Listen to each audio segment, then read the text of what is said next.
भवन, उच्च एवं प्रमाणित औषधियों के निर्माता।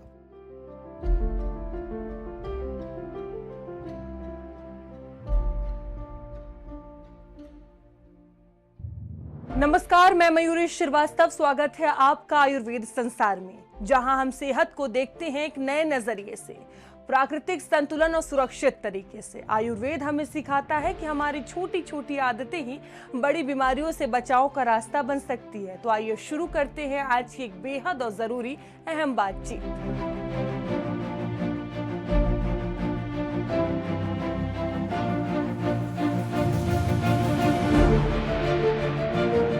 अब बात करते हैं एक ऐसी समस्या की जिससे आजकल लगभग हर दूसरा व्यक्ति परेशान है।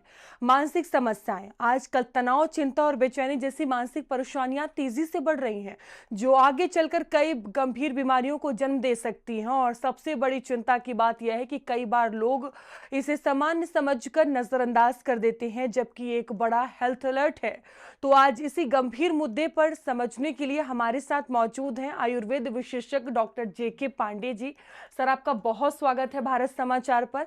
सर, मानसिक स्वास्थ्य जो कि एक विशेष और महत्वपूर्ण विषय है जिस पर आज हम चर्चा कर रहे हैं, किस तरह से हम इसे समझ सकते हैं, कितना ये महत्वपूर्ण है? देखिए, ऐसा है कि एक व्यक्ति का समग्र जीवन शारीरिक, मानसिक और आध्यात्मिक स्वास्थ्य के संतुलन पर टिका होता है। अगर हम मानसिक रूप से स्वस्थ नहीं हैं तो हमारा शारीरिक स्वास्थ्य और हमारी आध्यात्मिक चेतना पर भी उसका असर पड़ता ही है। हमारे यहाँ पर आचार्य सुश्रुत जी ने जो स्वस्थ की परिभाषा दी है, उसमें ऐसा बोला है कि समदोषः समाग्निश्च समधातु मलक्रियाः प्रसन्नात्मेन्द्रिय मनः स्वस्थ इत्यभिधीयते। इसका मतलब ये हुआ कि शरीर में दोष, अग्नि, मल तो ठीक होने ही चाहिए, साथ में आत्मा, मन और इंद्रियां भी प्रसन्न होनी चाहिए, तभी संपूर्ण स्वास्थ्य होता है। तो अगर इसमें मन में अप्रसन्नता होती है तो फिर हमारा संपूर्ण स्वास्थ्य इससे प्रभावित होता है। और सर, आजकल देखा जाए लोग मानसिक समस्याओं से बहुत ज्यादा जूझ रहे हैं, तो किन विकारों से लोग ज्यादा परेशान हैं? देखिए, हाँ जी, ऐसा है कि हर दूसरा तीसरा आदमी ऐसा आपको मिलेगा जो किसी ना किसी कारण से परेशान है। कुछ लोगों को एंजाइटी हो सकती है, कुछ को डिप्रेशन, कुछ लोगों को नींद ना आना, कुछ को उल्टा सीधा ख्याल आना, मन में बेचैनी रहना, ऐसी बहुत सारी मानसिक स्थितियां बनी रहती हैं। कभी कभार यह परिस्थितिजन्य कंडीशनल होती हैं और कभी कभार यह व्यक्ति के अंदर से बीमारी के रूप में पैदा होती हैं। सर, अगर हम मानसिक स्वास्थ्य को आयुर्वेद की नजर से समझे तो इसे किस तरह से डिस्क्राइब किया गया है आयुर्वेद में? जी देखिए, ऐसा है कि आयुर्वेद में उन्माद, अपस्मार, चिंता विकार, निद्रानाश, अतत्वाभिनिवेश आदि रोगों के बारे में वर्णन किया गया है जो कि मानसिक रोगों में आते हैं। तो इसमें आधुनिक में बहुत सारे रोग, चाहे वो एंजाइटी हो, डिप्रेशन हो, साइकोसिस हो, ओसीडी हो या फिर इंसोम्निया हो, इन सब का भी समावेश हो जाता है। सर देखिए, ये एक आम सी समस्या हो गई है, लेकिन जो सबसे ज्यादा दिक्कत होती है, लोग समझ नहीं पाते हैं क्या ये मानसिक बीमारी है, क्या कारण इसके हो सकते हैं? देखिए, ऐसा है कि आयुर्वेद में किसी भी शारीरिक मानसिक रोग के 3 कारण बताए जाते हैं: प्रज्ञापराध, असात्मेन्द्रियार्थ संयोग और परिणाम। तो इन्हीं के कारण से कोई भी शारीरिक मानसिक रोग उत्पन्न होते हैं। आधुनिक चिकित्सा शास्त्र में बायोलॉजिकल और जेनेटिकल कारणों से होने वाली बीमारी, जैसे कि शिजोफ्रीनिया, बाइपोलर डिसऑर्डर, ऑटिज्म आदि होते हैं।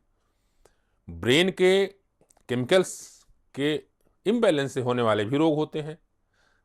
केमिकल्स को, जिनको हम न्यूरो ट्रांसमीटर कहते हैं, तो उसके कारण से होने वाले रोग भी होते हैं। इसके अलावा ब्रेन की इंजरी के कारण भी मानसिक रोग हो जाते हैं और किसी अन्य बीमारी के कारण भी, जैसे कि मिर्गी या एपिलेप्सी आदि रोग के कारण से भी मानसिक रोग हो सकते हैं। इसके अलावा कुछ इन्वायरमेंटल परिस्थिति के कारण होते हैं और कुछ साइकोलॉजिकल फैक्टर्स भी होते हैं जिनके कारण से कि बहुत सारे मानसिक रोग उत्पन्न होते हैं।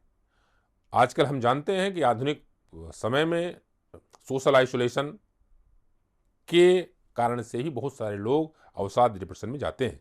इसके अलावा सोशियो इकोनॉमिक प्रेशर होता है, समाज का दबाव होता है, उस कारण से लोग हमेशा स्ट्रेस में रहते हैं, तनाव में रहते हैं।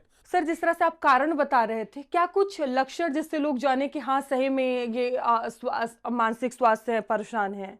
दी देखिए, ऐसा है कि जो विभिन्न प्रकार के मानसिक रोग में के लक्षण हर व्यक्ति में एक समान नहीं होते। वो हर व्यक्तियों में अलग अलग लक्षण मिल सकते हैं।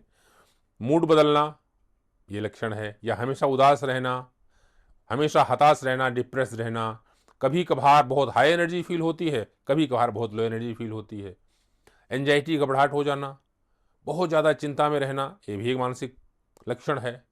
कभी कभी अकेले रहने का मन करता है कि कोई हमें डिस्टर्ब ना करे। कभी कभी सोचने समझने की शक्ति भी कम हो जाती है, तर्क शक्ति कम हो जाती है, ये भी मानसिक रोगों की श्रेणी में आता है।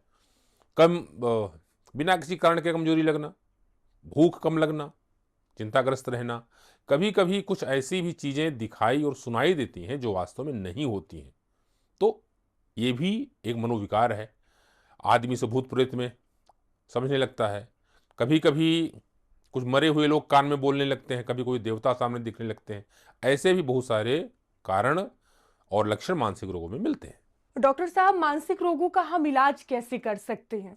जी देखिए, ऐसा है कि आयुर्वेद में तो मानसिक रोगों की जो चिकित्सा है उसको हम खास तौर से 3 तरीकों से करते हैं। पहले को कहते हैं कि युक्ति विपाश्रय, अर्थात औषधियों से चिकित्सा। दूसरा है दैव विपाश्रय, यानी कि पूजा पाठ, व्रत, उपवास, होम आदि का, और ईश्वर का ध्यान करने से भी रोग ठीक करते हैं। तीसरा है सत्वावजय, यानी कि अपने मन को नियंत्रित करने से, इससे भी मानसिक रोगों में अद्भुत लाभ होता है। आयुर्वेद में आचार्यों ने औषधियों में मेध रसायन का वर्णन किया है। उनमें मंडूक पर्णी, ये एक जड़ी बूटी होती है। शंखपुष्पी, इसका नाम बहुत सारे लोगों ने सुना है।